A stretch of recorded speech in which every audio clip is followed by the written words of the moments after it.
Good evening, Pokemon fans and Draft League players alike. This is WIFI, and I'm bringing you my Week 1 battle for the PDD, the Pokemon Draft Dynasty, and this week we're going up against ItzDannyMac and the Waukegan Wakes.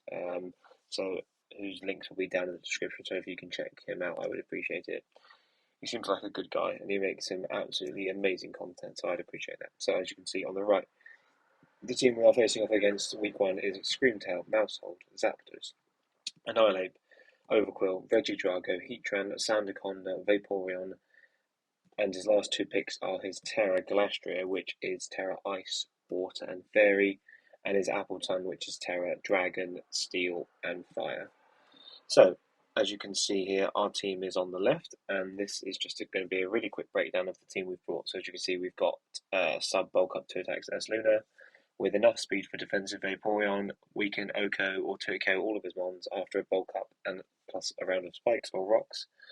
And then we've just got a little bit of SPDF to take those special hits and max HP, of course.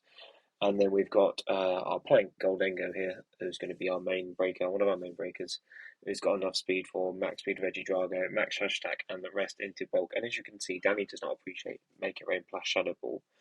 So those are the two moves. We're going to have Thunderbolt just to take care of that in case at that very point, in case it comes in its SPDF nature. And we've also got Trick in case we feel the need to trick something such as the Annihilate or the Regidrago, our choice specs. Next up, we've got Killuaboom or Thunderbird, as I've named it as well.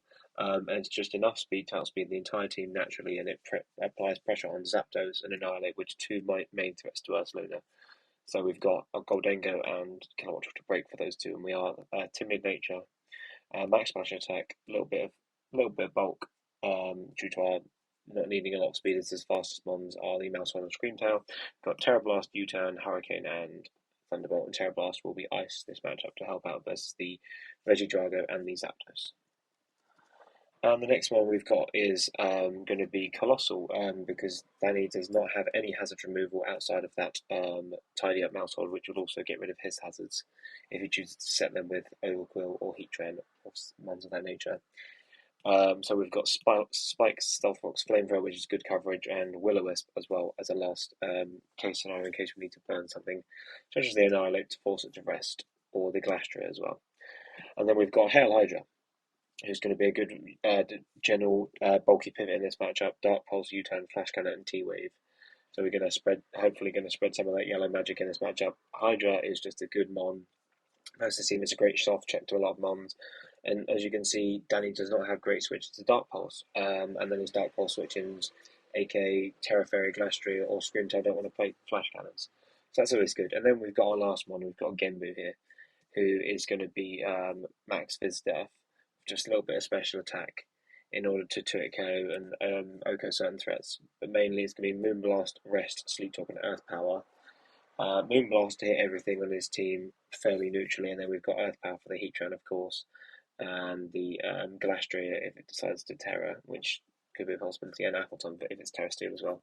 Trying to catch me on that Moonblast, but yes. So that is a good switch into Regidrago, because Regidrago's best way to hit me would be one of the Fang moves, which after a DD does not do too much damage. And it's a good way to check Annihilate. We can Moonblast and Rest and Sleep Talk and hopefully get good rolls against it. So yeah, let's jump into the battle. So as you can see here, my Danny has brought Overquill, Regidrago, Zapdos, Mousehold, Heatran and Annihilate, sorry. So Danny has recorded this. We're using his side as a post-commentary because he was so kind enough to let us borrow this footage because I was having some issue trying to set up mine. But yeah, so as you can see, he's giving us some insight on some of his mons here. But yeah. So we'll just skip along to where it starts. So I'm thinking here he's going to lead off with I'm thinking mainly he's going to lead off with Overquill or Annihilate just to get a good pivot out. So I'm going to lead off with my Hydra. You can see I'm losing with Zapdos, which was surprising for me. But yeah, so here we go. We see Hydra. I'm just going to think Dark Pulse. Dark Pulse is very free into this team. There's not a lot of great switches to this team. So I'm just going to get some chip and it gives me some information on this Zapdos and set.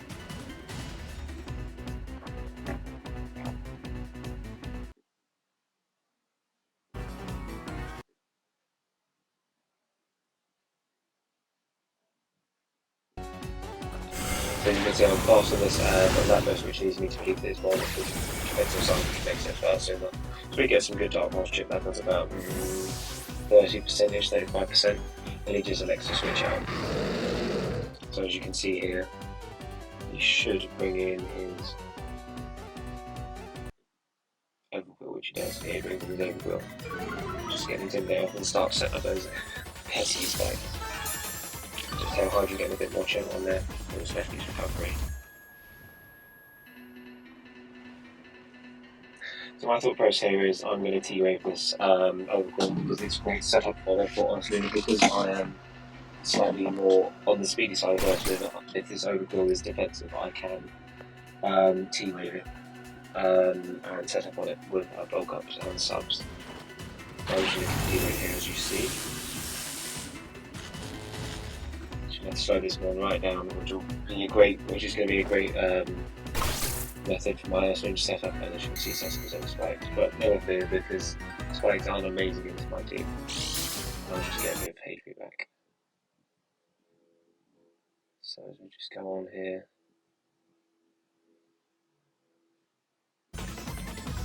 So I believe here that I'm going to just switch out, yeah, I'm going to double out versus this thing. I believe I'm going to go into my Killuaboom, yes, just to break it because this thing is not very good upgrade and it does take not a lot of damage, but as you can see here you get the Poison Jab, which does around 60%, so I wasn't anticipating him to go for a Poison Jab. I was expecting spikes there, if I'm honest, but it's okay, it's not a problem, we can work around it. So as you can see here, he's just going to stay in. I'm personally going to U-turn out because another top Poison Jab will kill me, which I am not going to be a fan of.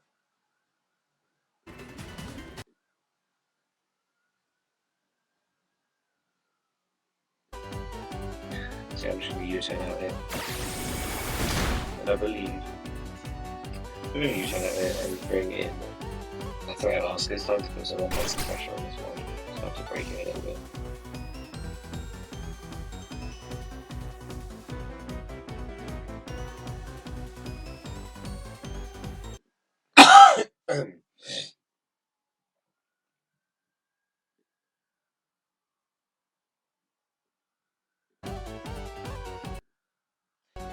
This is an opportunity I'm going to take to bring in my big boy, Big Cobra.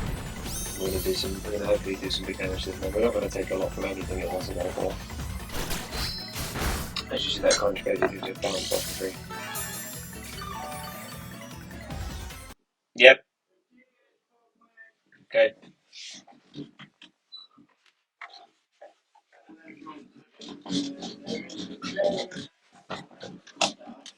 So what? Oh, I'm alright.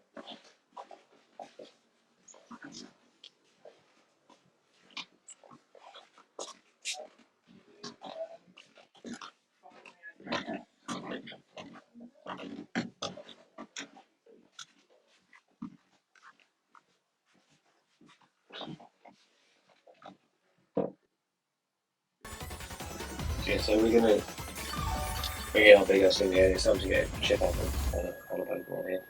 Some good chip damage.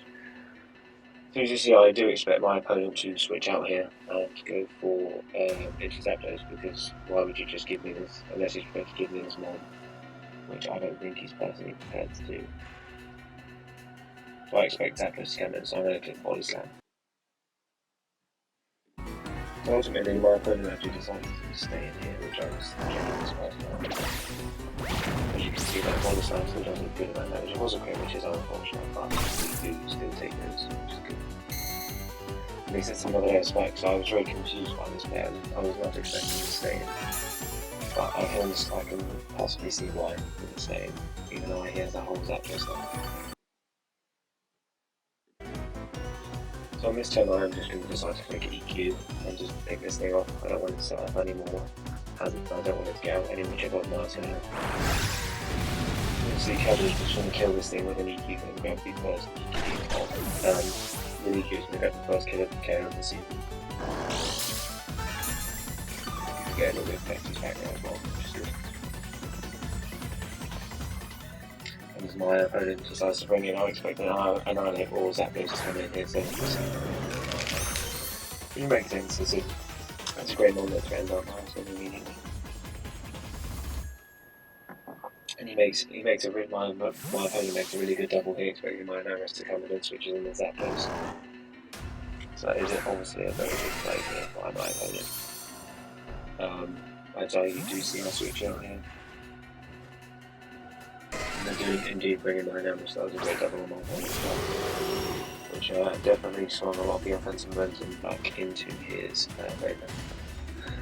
So I'm going to obviously switch out, this is not my switch into Zapdos, so I'm going to bring back in my Hydra on this one.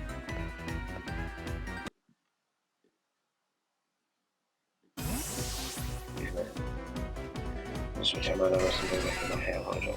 It's great. This one is such a I do expect the team on board, which is really good.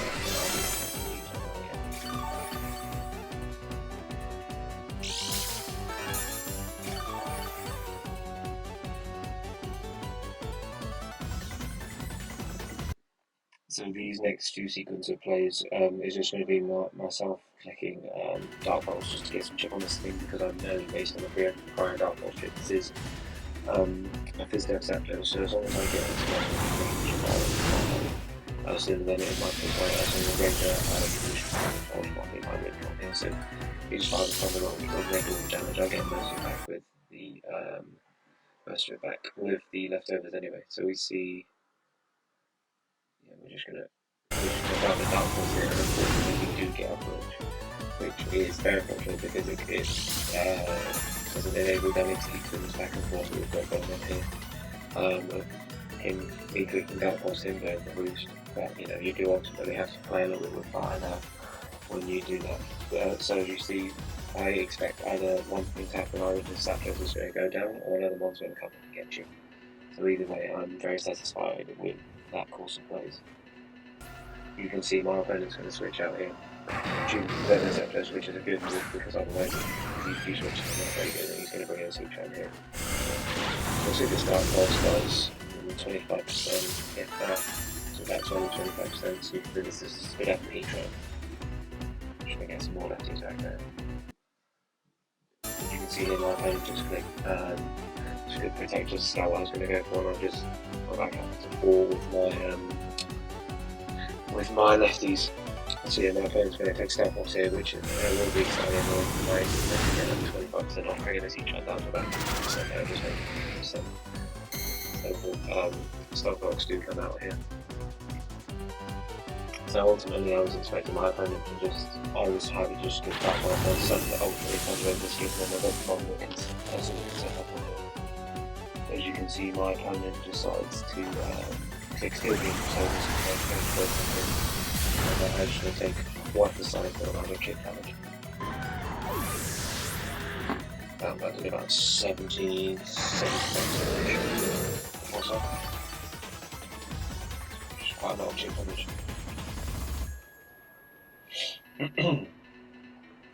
And this is when my opponent decides to go into his mouse hold here, which you may be thinking is a slight concern because of chip, but I do have a fully Fizdale Colossal in the back, which is what this is a chip on its boot, so I won't take it only has a chip. Yes, so that is very good. So I'm just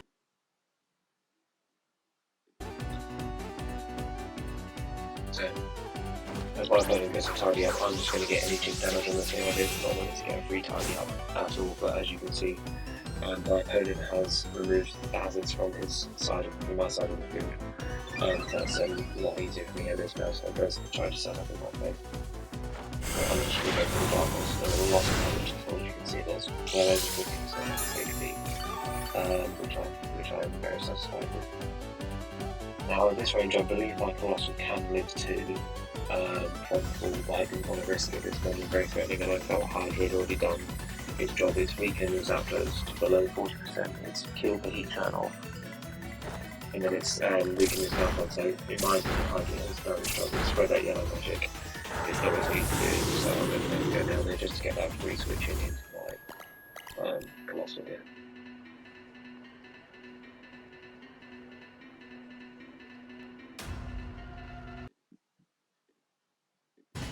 I'm going to bring the Colossal, which is my soft check for this morning.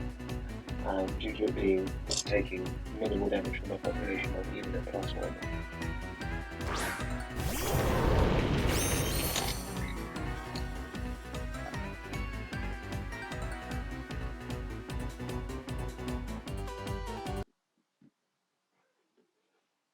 So given this information, I know that my Colossal can live too. I'm going to set up, I'm going to decide to set my stealth box here.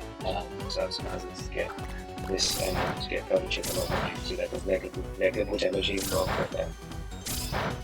But yes, I was debating running flame body, but I ended up leaving Willows in the end, which I felt was more helpful. So as you can see, that takes nothing, and I'm just sort of taking this much of this far. So I'm just ultimately going to decide to set up my own hazard here. With another one.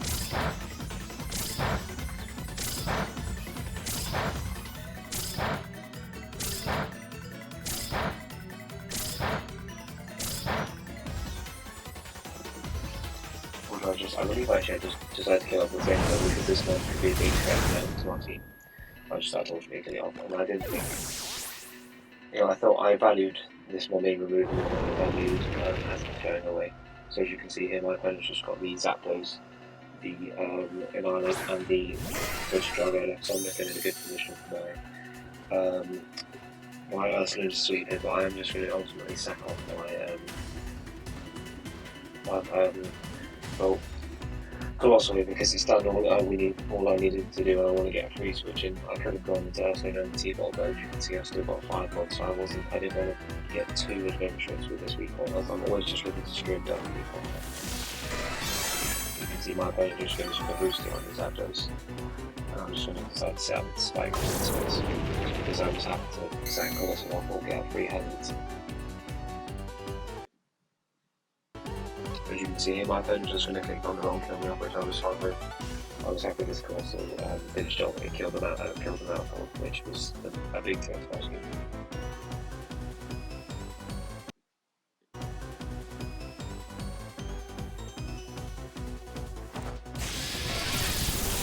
Colossal will go down here, but Corva's done his job.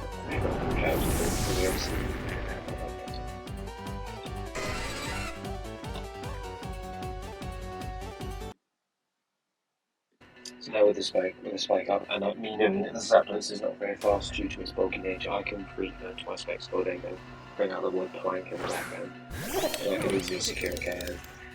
Specs ShadedEel just Oko the Annihilate after a spike. Regidrago cannot take 2 and run faster than it, with this Zapdos will not appreciate this Specs damage. As you can see here, almost kills it, and we do get this bit of coverage. It's unfortunate, but it didn't really matter as much. You can see that Zapdos does a lot of damage, and it does unfortunately get the burn. So even though Flex can do a lot of damage, I'm still going to pick up a KO, which was the main goal of flanking, is to punch holes in the team that I was willing to clean up. Or my Anabras actually, which is looking like it's a free win for once the Zapdos is going to win. So Zapdos is going to go down here. And my opponent is finished. To bring in an Annihilate would be my guess, due to the fact that it can immediately threaten me out. And I'm ultimately going to decide to stay in here because it denies him clicking bulk up in my face, which could be a problem. It means he has to lock into Rage Fist in order to kill me, just generally, even if he's not Scarlet, he has to get Rage Fist. So my Anabras won't take anything from a non-boosted Rage Fist. And I'll also slow us, so I won't immediately get the boost as well. Just going to get Rage Fist and take on my Anabras, and then do his job. Good job, Mike, well done.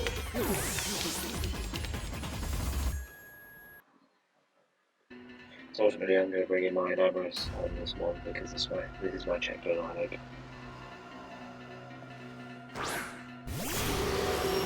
Yeah, this Anabras is looking like it's 2 Moon Blasts away from picking up this game, which I do enjoy. So this Rage Fist is only 50 base power, it's not been boosted yet, so it's not going to do a lot of damage at all.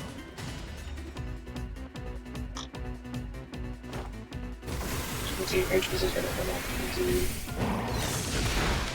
negligible damage, less than 15%, maybe about 12-15%. But then the scenario is going to go down here. All that leaves is the Veggie Drago, which, as you see here, only has Ice Knight to hit me, which is not going to do a lot of damage. I'll live one and should be able to. If I don't kill him with Moonblast, I'm going to do a lot of damage, and my KilluaBoom in the back can always revenge this one. Because I will live +1 boosted Ice Knight from this range from this Veggie Drago.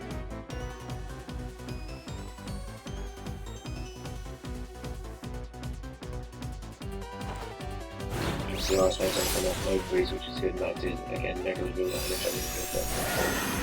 My Virus is going to Moonblast and pick again, and your Winchester Metal Champs picked up a weak one straight away against DashingSceptile and a Waukegan league. So that was an amazing first battle, and I enjoyed that for sure, and hopefully my opponent did. I know he's been fairly busy at the minute, but I appreciate him playing this game and sending me the footage. But yes, so that was it. So thank you everyone for watching, I greatly appreciate it. As always, if you can kick punch that like button, subscribe if you haven't already, and let me know your thoughts down below of what you thought of this week 1 match. And yeah, that'll be all. And as always, this is Blazeman signing out. Peace.